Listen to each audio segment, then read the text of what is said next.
Hello cuties, good morning. Today we are going to the class 6th standard English term 3 unit 2 poem A Tragic Story. Last class we have seen prose That Sunday Morning written by Savita Singh. This prose they have three sections in the lesson. This completed, then grammar is adverb they have seen. Now this class we can see poem A Tragic Story written by William Makepeace Thackeray. Now we can see author introduction. William Makepeace Thackeray was one of the great novelists of the English Victorian age. அதாவது இவர் ஒரு Victorian age writer, English writer, novelist. அது மட்டும் இல்லாத இவர் Victorian ஏஜில் இருந்த one of the writer. So first of all நமக்கு இப்போ நம்ம இங்கிலீஷ் லிட்ரேச்சர், அமெரிக்கன் லிட்ரேச்சர்னு நம்ம படிக்கிறோம். ஸோ அதே மாதிரியே ஸ்டார்டிங் இங்கிலீஷ் ஸ்டார்ட் ஆன பீரியடில் பார்த்திங்கன்னா ஃபஸ்ட்டு நிறையா 5 டைப்ஸாக இதை பிரிச்சிருந்தாங்க. அதாவது விக்டோரியன் ஏஜ், ரொமான்டிக் ஏஜ், அதாவது பீரியடுக்கு தகுந்த மாதிரி ரைட்டர்ஸ் எழுத ஆரம்பிச்சிருந்தாங்க. அதாவது முன்னாடி அந்த காலத்தில் இப்போ தமிழில் நம்ம படிக்கிறோம் இல்லைங்களா, அந்த மாதிரி தமிழில் எப்படி படிக்கிறோம், சங்க இலக்கியங்கள், அந்த மாதிரி தமிழ் எப்படி மாறுச்சு, இப்போ நம்ம பேச்சு வழக்கில் எப்படி தமிழ் பேசுகிறோம், அந்த மாதிரி இங்கிலீஷ்லேயும் ஃபஸ்ட்டு ஸ்டார்டிங்கில் அகஸ்டன் ஏஜ், ரொமான்டிக் ஏஜ், இந்த மாதிரி விக்டோரியன் ஏஜ். ஸோ நான் ஃபைனலாக என்ன பண்ணாங்க அப்படின்னா ஃபெமினிஸ்ட் ரைட்டிங், அதாவது ஃபெமினிஸ்ட்னால் பெண்களுக்குன்னு ஒரு சட்டம் ஏற்றி அவங்களுக்குன்னு ரைட்ஸ் எல்லாம் கொடுத்து அந்த மாதிரி எழுத ஆரம்பித்தாங்க. ஸோ இங்கிலீஷ் நாவல் நீங்கள் இங்கிலீஷ் டீட்டெயிலாக படிச்சிங்க அப்படின்னா அந்த இங்கிலீஷ் லாங்குவேஜ் அதோடைய வரலாறு என்ன அப்படின்னு சொல்லிட்டு நம்ம நிறையா தெரிஞ்சுக்க முடியும். ஸோ இவர் ஒரு விக்டோரியன் ஏஜ் பீரியடில் இருந்த one of the writer. His Vanity Fair is one of the finest and best known novels in English literature. So Vanity Fair அப்படிங்கிறது இவருடைய ஒரு ஃபேமஸான நாவல். இங்கிலீஷ் லிட்ரேச்சர்லேயே இவருடைய நாவல்னால் பெஸ்ட் நாவல் எது அப்படின்னு பார்த்தீங்கன்னா இந்த vanity fair. Thackeray wrote in colourful lively style with a simple vocabulary and clearly structured sentences. So Thackeray இவரோட ரைட்டிங் எப்படி இருக்குன்னா ரொம்ப கலர்ஃபுல்லாக இருக்கும். கலர்ஃபுல்லாக இந்த சென்ஸ் லெட்டர்ஸில் கலர்ஃபுல் கொடுக்க மாட்டார். அவரோட ரைட்டிங் அதாவது விதவிதமான வேர்ட்ஸ் எல்லாம் டிஃப்ரெண்டான வேர்ட்ஸ் எல்லாம் போட்டு ரைட் பண்ணுறது, அதில் ஸ்டைல், அவரோட ஸ்டைல் இந்த ரைம் ஸ்கீம், இந்த மாதிரி நிறைய டிஃப்ரென்ஷியேட் காட்டி அவருடைய ஒர்க்ஸ் எல்லாம் இருக்கும். இது சிம்பிள் வெக்காபுலரி, அதாவது ஈஸியாக அண்டர்ஸ்டாண்ட் பண்ணக்கூடிய வெக்காபுலரி, அதாவது நம்ம எளிமையாக படிக்கிறோம் இல்லையா, மே கமின் அப்படி நம்ம சொன்னோடனே நம்ம என்ன சொல்கிறோம், உள்ளே வர சொல்கிறாங்க, அப்படி உள்ளே போகணும் அப்படின்னு கேட்குறோம்ல, அந்த மாதிரி இவங்களோட இங்கிலீஷ் ரொம்ப ஈஸியாக இருக்கும். தென் கிளியராகவும் இருக்கும். ஸ்ட்ரக்சர் சென்டென்சஸ், அதாவது ஒரு சென்டென்ஸ் முடியும் போது மீனிங்ஃபுல்லாகவும் இருக்கும். அதே சேம் டைம் ரொம்ப ஈஸியாக அண்டர்ஸ்டாண்ட் நார்மல் பீப்புள், அதாவது இங்கிலீஷ் பேசிக் கற்றுக்கிறவங்க கூட அவருடைய நாவல் படித்தோம் அப்படின்னா அண்டர்ஸ்டாண்ட் பண்ணிக்க முடியும். These qualities combine with honest view of life. இவருடைய இந்த குவாலிட்டிஸ் எல்லாம் எதை இது பண்ணுது, அவருடைய லைஃப்பை இது பண்ணுது. அவருடைய லைஃப்பில் வாழ்ந்த பீரியடில் இதெல்லாம் இவர் ஃபாலோ பண்ணி ரைட் பண்ணியிருக்காரு. Give you man important place இந்த history of realistic literature. So அது மட்டும் இல்லாத இவர் ரொமான்டிக், அதாவது இந்த விக்டோரியன் பீரியடில் என்னத்தை எழுதினார் அப்படின்னு பார்த்தீங்கன்னா ரியலிஸ்டிக் லிட்ரேச்சர், உண்மையே நடந்தது. அதாவது அந்த பீரியடில் இப்போ நமக்கு 2021 இருக்கும். நம்ம இந்த 21 பீரியடில் என்ன நடக்குதோ நம்ம அதை ஒரு புக்காக போட்டோம் அப்படின்னா என்ன எழுதுவோம், நமக்கு இந்த கொரோனா இதை பற்றி நம்ம சம்திங் எழுதுவோம். ஸோ அதே மாதிரி அவர் விக்டோரியன் ஏஜ், அதாவது அந்த பீரியடில் என்ன நடந்துச்சோ, அந்த ரியலாக என்ன நடந்துச்சோ அதுதான் ரியலிஸ்டிக், அதாவது அந்த பீரியடில் நடந்துச்சோ அதை தான் இவருடைய ரைட்டிங்கில், அவருடைய புக்கில், நாவலில் கொண்டு எழுதியிருக்காரு. இந்த இடத்துல glossary Sage. This is poem is not one memory poem. இது நமக்கு நார்மல் போயம், ஜஸ்ட் நீங்கள் படித்து தெரிஞ்சுக்கிட்டால் போதும். இதுக்கு ஒரு டிஃப்ரென்ஷான போயம் ஒரு சேஜ், ஒரு முனிவர் இருப்பார். அந்த முனிவருடைய ப்ராப்ளம் என்ன அப்படின்னு சொல்லிட்டு தான் இந்த போயமில் கொடுத்துருக்காங்க. ஸோ நான் we can see glossary. Sage means wise men. Sage அப்படின்னா முனிவர்னு சொல்லுவோம் இல்லையா, நம்ம தமிழில் முனிவர் அப்படின்லாம் சொல்லி கேள்விப்பட்டிருக்கீங்க இல்லையா, அந்த வேர்டு. யோர் லாங் எகோ, முன்பொரு காலத்தில். இதுக்கு நம்ம படிக்கிறோம் இல்லையா, ஒன்ஸ் அப்பான் எ டைம், முன்பொரு காலத்தில், அந்த மாதிரி படிக்கிறோம் இல்லையா, அது yore long ago. Pigtail, a plaited lock of hair worn singly at the back. அதாவது பிக்டெயில் அப்படிங்கிறது வந்துட்டு இந்த சடை பின்னல்னு சொல்லுவோம். கேர்ள்ஸ் எல்லாம் வந்து ரெட்டைச்சடை போட்டு வராங்க இல்லையா, ரெட்டைச்சடை ஒத்தச்சடை போடுறாங்க இல்லையா, ஸோ அந்த பின்னி போடுறது தான் வந்துட்டு என்ன சொல்கிறாங்க, பிக்டைல். மியூஸ்ட் தாட் ஓவர், சிந்தனை ஆழ்தல், தான் ரொம்ப வந்துட்டு ஒரு ஒரு இதை நினச்சி ரொம்ப மூழ்கி போய் இருப்பாங்க இல்லையா, ரொம்ப டீப்பாக ஏதாவது யோசிச்சுப்பாங்க, ஒரு விஷயம் நடந்துச்சுன்னா டீப்பாக யோசனை பண்ணுவாங்க இல்லையா, அதுதான் muse. Curious, eager to learn more, ஆர்வம், ரொம்ப ஆர்வமாக இருக்கிறது ஒரு விஷயத்தில். மிஸ்ட்ரி, பசில், புதிர், அதாவது பசில்னாவே புதிர் நம்ம பசில் விளையாடு கேம் சொல்லி கேள்விப்பட்டிருக்கோம் இல்லையா, பசில் கேம், ஸோ அது புதிர். ஸ்டவுட், திக் இன் ஸ்ட்ரக்சர், ரொம்ப தடினமான, ஸ்ட்ரக்சர்னாவே தடினமான, இந்த திக் ஆஃப் ஸ்ட்ரக்சர்னால் ரொம்ப தடினமான ஒரு இது. Let's we warm up. Pin the டெய்லை வந்து டாங்கின்னா என்னது குட்டீஸ், அதுக்கு டாங்கி இன் த சென்ஸ் கழுதை, நம்ம தமிழில் கழுதைன்னு சொல்லுவோம்லே அந்த donkey. Get the tail of the donkey cut off from the picture. So இந்த இங்கே ஒரு பிக்சர் இங்கே ஸ்கேன் பண்ணி கொடுத்துருக்காங்களே, இதை வந்து நீங்கள் உங்களோட மொபைலில் ஸ்கேன் பண்ணி பார்த்தா இதில் போய் ஒரு வீடியோ வந்து ஓப்பன் ஆகும். ஸோ அந்த வீடியோ பார்த்து நீங்கள் இதில் இது பண்ணுற மாதிரி இருக்கும். Get the tail on the donkey cut off from the picture. இந்த பிக்சரை ஓப்பன் பண்ணி பார்த்தா உங்களுக்கு தெரியும், அது ஒரு ஐடியா கிடைக்கும். Use a dark coloured cloth to cover the participants eyes. First வந்து இதில் பார்ட்டிசிபேட் பண்ணுறவங்க எப்படி இருக்கணும்னா, பிளாக் கலரு கிளாத் இருக்குல்ல, துணி கொண்டு யார் விளையாட போகிறாங்களோ அவங்களோட கண்ணை கட்டிக்கணும். How the player stand close to the picture of the donkey. So இப்போ என்ன பண்ணுவோம், அந்த பிளேயர் போய் எந்திரிச்சுன்னு இந்த டாங்கி பக்கத்தில் நின்றுக்கணும். Spin the player 5 to 10 times. So அதை வந்து என்ன பண்ணும் அப்படின்னா, அந்த ஸ்பின் பண்ணுறது ஒரு கேம் வந்து இருக்கும் இல்லையா, ஸ்பின் பண்ணுவோம் இல்லையா, சுற்றி விடுறது அது. Now let blindfolded player pin the tail. So எப்போ வந்து இதாகுதோ அது ஒரு கேம், மடித்து விடணும் அந்த மாதிரி. Read the poem silently based on reading discuss in class whether the incidents are humorous or tragical. So இது வந்து இந்த போயம் வந்து நம்ம சைலண்ட்டாக படிக்கணும். தென் இந்த போயம் வந்து எதை பற்றி, இன்சிடென்ட்ஸ் பற்றி, அதாவது ஒரு இன்சிடென்ட்ஸை சொல்லுதா, அல்லது ஹியூமரஸ் ஒரு நகைச்சுவையாக சொல்லுதா, இல்லது ட்ராஜிக்கல் ஒரு சோகத்தை குடிக்குதா. ட்ராஜிக் ஸ்டோரி அப்படின்னாவே ஒரு சோகமான ஸ்டோரி. ட்ராஜிக்னாவே என்னது, சோகமாக, ரொம்ப ஒரு சொல்ல முடியாத ஒரு சோகம் சொல்லுவோம் இல்லையா, தட்ஸ் ஒன் ட்ராஜிக். There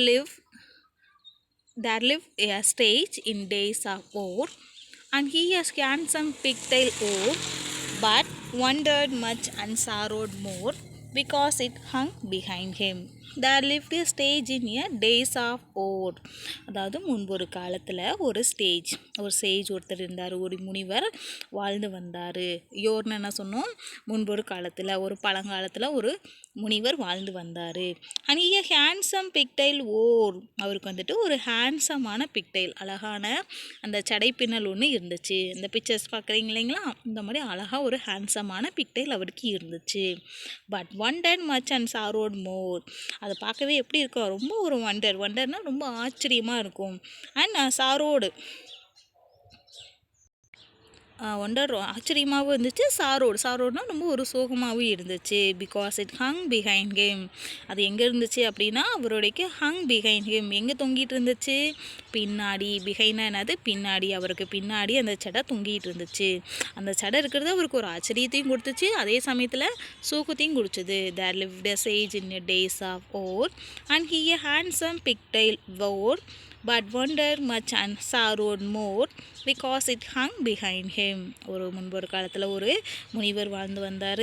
அவருக்கு ஒரு அழகான ஒரு ஹேண்ட்ஸமான ஒரு பிக்டைல் இருந்துச்சு, அழகாக இருந்துச்சு. பட் ஆனால் அதை பார்த்து அவர் எப்படி இருந்த ஆச்சரியம் பட்டார், அதே டைம் சோகமாகவும் இருந்தார். பிகாஸ் இட் ஹங் பிஹைண்ட் ஹிம், எதனால் அப்படின்னா அது பின்னாடி தொங்குறதுனால அவருக்கு வந்துட்டு அந்த சோகமும் அந்த ஆச்சரியமும் இருந்துச்சு, கலந்து இருந்துச்சு அவருக்கு. ஸோ இதில் வந்து பாருங்கள், ஓர் மோர் இதெல்லாமே நமக்கு வந்துட்டு ரைமிங் வேர்ட்ஸ். ஸோ ஏ மறுபடியும் ஃபைனல் ஒன் பி, இதுதான் நமக்குடைய ரைம் ஸ்கீம் வேர்ட்ஸ். ஸோ இது லிட்ரேஷன். ஸோ நெக்ஸ்ட் பாருங்கள், he moves upon this curious case. He மூவ்ஸ்னால் என்னது, வியப்பு, ரொம்ப ஒரு வியப்பான ஒரு அந்த பின்னாடி தலை தொங்குச்சு இல்லையா, ரொம்ப ஒரு வியப்பான ஒரு விஷயமா இருந்துச்சு அவருக்கு. கியூரியஸ் கேஸ்னால் என்னது, ரொம்ப ஒரு ஒரு ரொம்ப ஒரு இதாக இருந்து, கியூரியஸ்னால் என்ன சொல்லணும், நம்ம வந்துட்டு ரொம்ப ஆர்வமாகவும் இருந்துச்சு, வியப்பாகவும் இருந்துச்சு அந்த இடத்துல. And sore he hey change the pigtail's place. ஆனால் இவர் என்ன நினைச்சாரு வந்துட்டு, அந்த பின்னாடி தான் தொங்கும். சோர் அப்படிங்கிறது சாபம். சோர்னா SWORE, சோர் அப்படிங்கிறது சாபம். ஸோ இது வந்து he had change the pigtail place, எப்படியாவது அதை மாற்றி வைக்கணும். அந்த சடையை போய் பின்னாடி இருக்கிற சடையை போய் முன்னாடி கொண்டு வர முடியுமா, முடியாது. ஸோ ஆனால் இவர் என்ன பண்ணுறாரு, சேஞ்ச் பண்ணும், இந்த பிக்டெயில் ஏதாவது பண்ணி நம்ம சேஞ்ச் பண்ணணும் அப்படின்னு நினச்சிட்டே இருக்காரு. And have it hanging at his face. இப்போ என்ன பண்ணுவோம் அப்படின்னாரு, இது எப்படியாவது நம்ம ஃபேஸுக்கு முன்னாடி வந்துச்சுன்னா நல்லா இருக்கும். And have it hanging at his face, அதாவது அவர் ஃபேஸுக்கு முன்னாடி தொங்குச்சுன்னா பெட்டராக இருக்கும் அப்படின்னு அவர் நினைக்கிறாரு.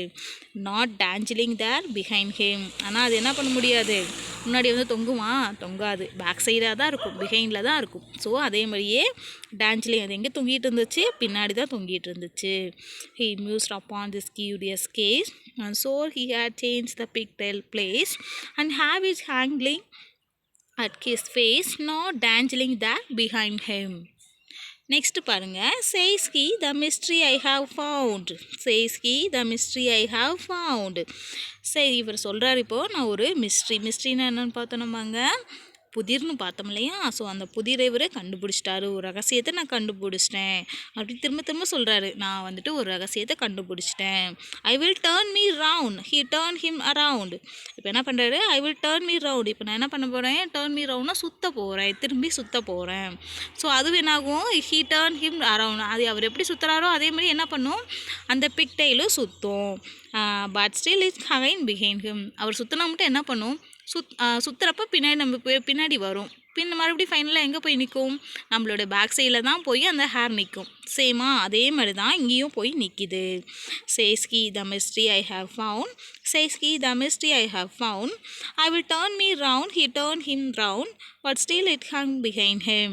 ஸோ இதில் பாருங்கள், found round is a rhyming words. Second பாராவில் case, place, face, this is a rhyming words. A இதில் தேர்ட் பேராகிராஃப்லையும் A. So fourth one paragraph பாருங்கள், then round and out and in all days the bustle stage this spin. So then round இவர் என்ன பண்ணுறாரு, round அடிச்சுட்டே இருக்கார், டே ஃபுல்லாக என்ன பண்ணிகிட்டு இருக்காரு அவர், ரவுண்ட் அடிச்சுட்டே இருக்கார். அண்ட் அவுட் அண்ட் இன், அந்த உள்ளேயும் போய் ரவுண்ட் அடிக்கிறாரு, வெளியும் வந்து உள்ள ரவுண்ட் அடிக்கிறாரு. But ஆனாங்களே all the day puzzled, அந்த டே ஃபுல்லாகவே எப்படி இருந்துச்சு, வீணாக போச்சு. பசில்டுன்னு அது புதிராக இருந்துச்சு. பஸ்ஸுன்னு என்ன பார்த்தோம், புதிர், அதாவது ஸ்டேஜ் பஸ்ஸுடு. ஆனால் அவருக்கு என்ன பண்ணி சுற்றி அவருக்கு தான் மயக்கம் வந்தது மிச்சம். அந்த இடத்துல பின்னாடி இருக்கிற பேக் சைடில் இருக்கிற அந்த பிக்டெயில் வந்து முன்னாடி வரணும்னு நினச்சா வருமா. இவர் ரொம்ப காமெடியாக இருக்கார் இல்லைல்ல. In vain it matter not the spin. வெயினானது, ஆனால் இவர் ஒன்றுமே இல்லை, ஒன்றுமே இல்லாத விஷயத்த போய் இவ்வளோ சீரியஸாக, இவர் ஒரு முனிவர், ஒரு 10 பேத்துக்கு இவர் டீச் பண்ணுற ஒருத்தர், இவர் போய் இப்படி ஒரு சில்லியான ஒரு விஷயத்த செய்கிறாரு. இது நினச்சாவே சிரிப்பு வருது இல்லையா. It vain in matter not a spin. அதாவது வந்துட்டு இவர் என்ன பண்ணுறாரு அப்படின்னா, ரொம்ப ஒரு வீணாக மெனக்கெட்டு அந்த வேலையை அவர் செஞ்சிட்ருக்காரு. த பிக்டெயில் ஹங் பிஹைண்ட் ஹிம். ஸோ அவர் என்ன தான் ரவுண்ட் அடித்தாலும் என்ன பண்ண போகிறது கிடையாது, அந்த பின்னாடி இருக்கிற பிக்டெயில் முன்னாடி வரப்போகிறது கிடையாது. இவர் ரவுண்ட் அடித்தாலும் சரி, கீழே விழுந்து புரண்டாலும் என்ன நடக்க போகிறது கிடையாது, அந்த பின்னாடி இருக்கிற பிக்டெயில் முன்னாடி வரப்போகிறது கிடையாது. So in spin pin, its is a rhyming words. A. So final last one, fifth one paragraph பாருங்க. And right and left and round about and up and down and in out. அதாவது என்ன பண்ணுறாருன்னா, right and left and round about. இப்போ என்ன பண்ணுறாரு, right side திரும்பி ஒரு side சுற்றுறாரு, லெஃப்ட் சைடு சுற்றுறாரு, ரவுண்ட் அபவுட் சுற்றி வராரு. அப்புறம் அது மட்டும் இல்லாத அந்த அப் அண்ட் டவுன், அதாவது மேலே எந்திரிக்கிறாரு, கீழே உட்கார்றாரு. அண்ட் இன் அவுண்ட் அவுட், உள்ளேயும் வெளியும் சுற்றுறாரு. ஆனால் எதுவுமே ஆகலை. He turn but still the pigtail stout hung steadily behind him. ஆனால் இவர் என்ன பண்ணார், இத்தனை பண்ணியும் வந்து என்ன ஆகவே இல்லை, அந்த பிக்டெயில் வந்துட்டு முன்னாடி வரவே இல்லை. ஹங் ஸ்டெடிலி பிஹைண்ட் ஹிம். அது ரொம்ப ஸ்டடியாக அந்த பிக்டெயில் எங்கே, அவருடைய பிஹைண்ட் பின்னாடி இருக்குது. ஸோ இதில் பாருங்கள், அபவுட், அவுட், ஸ்டவுட், இதெல்லாமே எனக்கு rhyming words. A. B. This is a words. And தோ ஹிஸ் எஃபோர்ட்ஸ் நெவர் ஸ்லாக். ஆனால் அவர் என்ன பண்ணல, அவருடைய எஃபோர்ட்ஸை விடவே இல்லை. ஸ்லாக்னா என்னது, ரொம்ப இதாகிடுச்சு, ரொம்ப சோர் ஒயிட்டாக வந்துட்டு ரொம்ப ஒரு எஃபோர்ட்டை ரொம்ப போட்டு இது பண்ணார் இல்லையா, இது பண்ணார். Though he twist and twirl and stack. ஆனால் ரொம்ப என்ன ஆயிடுச்சு, அவருக்கு ரொம்ப திரும்ப என்ன ஆயிடுச்சு, அது பண்ணனால அவரால் எதுவுமே பண்ண முடியல. அல்ல still faithful to his back. ஆனால் என்ன பண்ணிட்டார், மறுபடியும் அவருக்கு வந்து ஒரு ஃபெய்த்ஃபுல், ஒரு நம்பிக்கை வந்து அவருக்கு வந்துருச்சு. The pigtail hangs behind him. நம்ம என்ன தான் பண்ணாலும் என்ன ஆகும், அந்த பிக் டெயில் நமக்கு பின்னாடியே தான் இருக்கும், முன்னாடி வரப்போகிறது கிடையாது அப்படின்னு சொல்லி அவரே ஒரு சாட்டிஸ்ஃபேக்ஷன் அவருக்கு கொடுத்துக்கிட்டாரு. ரொம்ப ஒரு சோர்வாயிட்டார். ஏன்னா இவ்வளோ என்னென்ன வேலை செஞ்சுருக்காரு பாருங்களேன். இவரே கண்டுபிடிச்சிட்டேன்னு சொல்லிட்டு பின்னாடி சுற்றுறதும், ரவுண்ட் அடிக்கிறதும், ரைட் அண்ட் லெஃப்ட் போகிறதும், தென் அப் அண்ட் டவுன் பண்ணுறதும், இத்தனை வேலையும் செஞ்சு இவரே ரொம்ப அவருடைய எனர்ஜியை வேஸ்ட்டு பண்ணினாலும் அந்த பிக்டெயில் எங்கே தான் இருக்கும், அவருக்கு பின்னாடி தான் இருக்கும். The pigtail hangs behind him. Written by William Makepeace Thackeray.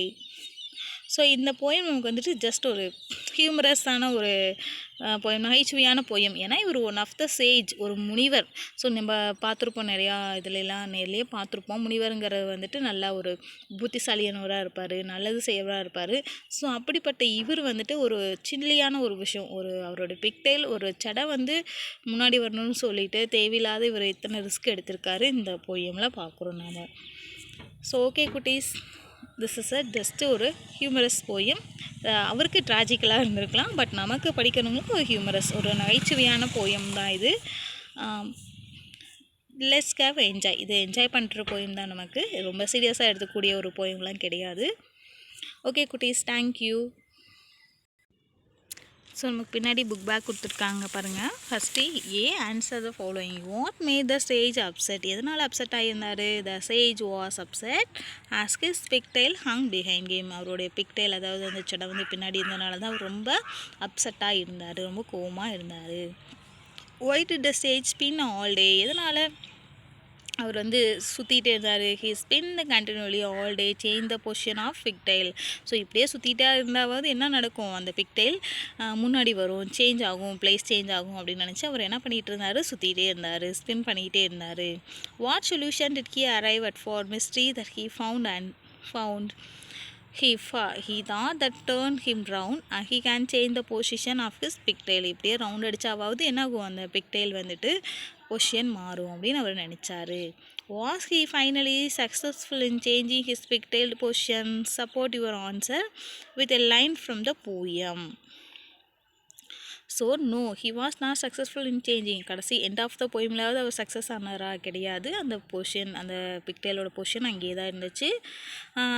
The line still faithful to his back. ஆனால் அவருக்கு நம்பிக்கை வந்துச்சு, இந்த பிக்டெயில் ஹேங்ஸ் பிஹைண்ட் ஹிம். இப்போ என்ன வந்துச்சு, அந்த பிக்டெயில் அங்கே தான் இருக்கும், எங்கேயுமே போகாது அப்படின்னா அவருடைய ஃபைனலான answer. Did something dreadful happen? How would you describe the events in the poem? Comedy or tragedy. இது ஒரு காமெடியான போயமா, ஒரு ட்ராஜடியான போயமா? நம்ம ஆல்ரெடி பார்த்தோம், ஹியூமரஸ், அதாவது ரொம்ப காமெடியானதாக இருந்துச்சு. No, nothing dreadful happen. The events இந்த போயம் ஆர் ஹியூமரஸ். நம்ம பார்த்தோம் இல்லையா, ஹியூமரஸாக ரொம்ப நகைச்சுவையாக இருந்துச்சு. The illogical behaviour of the sage creates humour throughout the poem. அதாவது ரொம்ப ஒரு இல்லாஜிக்கல், அதாவது எந்த ஒரு லாஜிக்குமே கிடையாது. ஒரு ஹேர் வந்து முன்னாடி வரணும்னு நினைக்கிறது வந்துட்டு ஒரு இல்லாஜிக்கல் பிஹேவியர். அதாவது இது ஒரு தேவையில்லாத ஒரு விஷயம் அவருக்கு நடந்தது, ஆனால் அவர் இது ஒரு சீரியஸாக எடுத்துக்கிட்டு ஒரு டே ஃபுல்லாக வேஸ்ட் பண்ணிட்டாரு. அதுதான் இந்த போயம்னு சொல்லியிருக்காங்க. நெக்ஸ்ட்டு பாருங்கள், read the poem lines and answer the questions given below. இதில் பாருங்கள், நமக்கு வந்துட்டு ஒரு 4 கொஷின்ஸ் கொடுத்துருக்காங்க. இது ஒரு அப்ரிசியேஷன் கொஷின்ஸ் அப்படின்னு நம்ம சொல்லுவோம். ஃபர்ஸ்ட் கொஷின் பாருங்கள், போயம் லைன்ஸ் கொடுத்துட்டாங்க. What was he wondering about? He was wondering about why his pigtail is behind him and how to change his position. ஒரு பொசிஷனை வந்து சேஞ்ச் பண்ணுறதுக்காக தான் அவர் என்ன பண்ணார், அந்த டே ஃபுல்லாக அவர் வந்து எனர்ஜியை வேஸ்ட்டு பண்ணினார். What is the word if refer to here? It refers to the pigtail. If அப்படிங்கிற வேர்டு வந்துட்டு எதை வந்து ரெஃபர் பண்ணுதுன்னா, பிக்டெயில். அந்த பிக்டெயில் அந்த ரெட்டைச்சடையை தான் இது பண்ணுது, சடை பின்னலை தான் சொல்லுது. தென் செகண்ட் கொஷின் பாருங்கள், கொஷின் பாருங்கள். Big out the rhyming words from the above lines and give the rhyme scheme for the same. Rhyming words பாருங்கள், நம்ம ஸ்லாக், டேக், பேக், ஸோ இது மாதிரி நம்ம நிறையா பார்த்தோம். ஏஏஏபி நம்ம சொல்லும் இல்லையா அந்த கொஷின்ஸில் பாருங்கள். Then did he quite trying How can you say no? Did he quite his trying the lines, though his efforts never slack, and though he was unfurl and lack, indicate that he kept on trying. அதாவது இந்த poem வந்துட்டு just ஒரு அவர் try பண்ணார், but ஆனால் என்ன அதில் வந்துட்டு எதுவுமே நடக்கலை. ஸோ அந்த பிக்டெயில் பேக் சைடே தான் இருந்துச்சு. What is the figure of speech used in the line? Figure of speech used here, hyperbole, as an exact simple foolish thing of changing the position of this pictorial of curious case. அதாவது ரொம்ப ஒரு ஹியூமரஸான இந்த poem, ரொம்ப ஒரு ஃபூலிஷான thing. அதாவது இந்த Sage வந்துட்டு ஒரு முட்டாள்தனமான ஒரு விஷயத்த செஞ்சு தான் இந்த போயமில் இது பண்ணார். ஸோ தான் இங்கே சொல்லியிருக்காங்க. ஃபிகர் ஆஃப் ஸ்பீச் அப்படிங்கிறது வந்துட்டு இந்த போயமில் வந்துட்டு எதுவுமே கிடையாது. அந்த அளவுக்கு சொல்லிக்கிற அளவுக்கு இது எதுவுமே இல்லை. Can this poem be called an ironic poem? Just for your answer. இது ஐரோனிக்கலான போயமா? Is this poem ironical poem? ஏன்னா இது வந்து ஒரு சேஜ், அதாவது ஒரு முனிவர் வந்துட்டு ஒரு பர்சனை பற்றி வந்துட்டு ஒரு தெளிவாக சொல்லியிருக்காங்க. ஸோ ஐரோனிக் அப்படிங்கிறதா ஏதாவது ஒரு காமனாக ஒரு பர்சனையும் இல்லை ஒரு பிளேஸையும் ஏதாவது ஒரு காமனாக இருக்கிறத வந்துட்டு நம்ம ஸ்பெசிஃபை பண்ணி நம்ம சொன்னோம் அப்படின்னா அது ஒரு ஐரணி. ஸோ இங்கே ஐரணி யூஸ் பண்ணி தான் இந்த போயமே இந்த எழுதியிருக்காரு. அந்த ஐரணி யார் அப்படின்னா இந்த இடத்துல சேஜ், அந்த முனிவர் தான். ஏன்னா அவரோட சென்ஸ், அவருடைய அந்த பர்சனோட ஆக்டிவிட்டி எப்படி இருக்குன்னு நமக்கு தெரியும். பட் ஆனால் இந்த போயமில் நமக்கு எப்படி அவர் காமெடி பீஸ் மாதிரி கொடுத்துருக்காங்க. So it's insists on how learn lack practical common sense. So ஆனால் அவருக்கு வந்து நிறைய ப்ராக்டிக்கல் இருந்தும், பட் ஆனால் அவர் எப்படி நடந்துக்கிட்டார், ஒரு சைல்டிஷாக நடந்துக்கிட்டார். Next, fill in the table with the appropriate poem lines. A few lines may be use the line. So இதுக்கு நம்ம கிளாஸ் ஒர்க்கில் இருக்கான ஆன்சர்ஸ் நம்ம பார்க்கலாம். டி வந்து பாருங்கள், இந்த summary of the poem given but there are some words missing. Fill in the blanks with the help of the box given below. So நமக்கு வந்து இங்கே பாருங்கள், பாக்ஸில் நமக்கு வேர்ட்ஸ்லாம் கொடுத்துருக்காங்க. இந்த வேர்ட்ஸை யூஸ் பண்ணி நம்ம இந்த பேராகிராஃப் கம்ப்ளீட் பண்ணணும். So first, once upon a time the lived a Sage. First என்ன வரும் அப்படின்னா சேஜ் அப்படிங்கிறது வரும். ஒரு முன்போடு காலத்தில் ஒரு முனிவர் வாழ்ந்து வந்தார். He had a handsome pigtail. அவருக்கு ஒரு அழகான ஹேண்ட்ஸமான ஒரு பிக்டெயில் இருந்துச்சு, அழகான ஒரு சடைப்பின்னல் இருந்துச்சு. He was worried and ponder over his pigtail place. இவர் என்ன பண்ணார் அப்படின்னா ரொம்ப சோகமாக இருந்தார். எதனால் அப்படின்னா அந்த பிக்டெயில் பிளேஸ், இந்த இடம் அவருக்கு பிடிக்கலை. He wanted to change this place. இப்போ என்ன பண்ணார், அவர் அந்த பிளேஸை மாற்றணும்னு நினைக்கிறாரு. He wanted it hanging at his face. இப்போ என்ன பண்ணார், அவருக்கு வந்து ஃபேஸ் முன்னாடி தொங்கணும்னு அவர் நினச்சாரு. He did not like hanging there behind him. ஆனால் அவருக்கு பின்னாடி இருக்கிறது அவருக்கு பிடிக்கலை. So he turned and right left and round about. இப்போ என்ன பண்ணார், டேர்ன் பண்ணி ரைட் அண்ட் லெஃப்ட் சைட்லாம் திரும்புகிறாரு. தென் அப் அண்ட் டவுன் எந்திரிச்சு உட்கார்றாரு. And in and outs. But ஆனால் எதுவுமே இது பண்ணவே இல்லை, அவருக்கு பின்னாடியே தான் ஹங் பிஹைண்ட் ஹேம், பின்னாடியே தான் தொங்கிட்டு இருந்துச்சு. However he tried his efforts were in vain. ஆனால் இவரோட இது எல்லாமே வந்துட்டு என்னது வேஸ்ட்டு. But he did not slack off efforts. நம்மளோட எஃபோர்ட்ஸ் எல்லாமே ரொம்ப தடுமாற்றமாக இருந்துச்சு. Nevertheless his pigtail hung faithfully behind him. இப்போ என்ன பண்ணிடுச்சு, அவருடைய நம்பிக்கையெல்லாம் இழந்து அந்த இது வந்து பின்னாடி தான் இருக்கும் அப்படின்னு நினச்சி அவரே சமாதானப்படுத்திக்கிட்டாரு. ரோல் ப்ளே பாருங்கள். Work with your partner. Let us one student read the poem and the other two pantomime communication by means of gesture and facial expression the poem as he or she reads, to be done by the students. So இது வந்து எப்படின்னா, just ஒரு நமக்கு கிளாஸில் இருந்தோம் அப்படின்னா ஒரு ஸ்டூடெண்ட்ஸை படிக்க சொல்லிவிட்டு ஒரு ஸ்டூடெண்ட்ஸ் வந்து அதை அந்த படிக்கிற லைன்ஸுக்கு ஆக்டாக வந்துட்டு என்ன பண்ணணும், அப்ளை பண்ணணும், நடித்து காமிக்கணும். அந்த போயம் லைன்ஸுக்கு ஏற்ற மாதிரி ஆக்ட் பண்ணுறது. ஜஸ்ட் இது நம்ம ரோல் ப்ளே கிளாஸ் ரூமில் பண்ணுற ஆக்டிவிட்டி இது. ஓகே குட்டீஸ், இந்த போயம் ஓவர். இதுக்கான புக் பேக் நம்ம பார்த்தாச்சு. நெக்ஸ்ட் வீடியோஸில் நமக்கு நெக்ஸ்ட் டாபிக் என்னன்ட்டு பார்க்கலாம். ஓகே குட்டீஸ், தேங்க்யூ.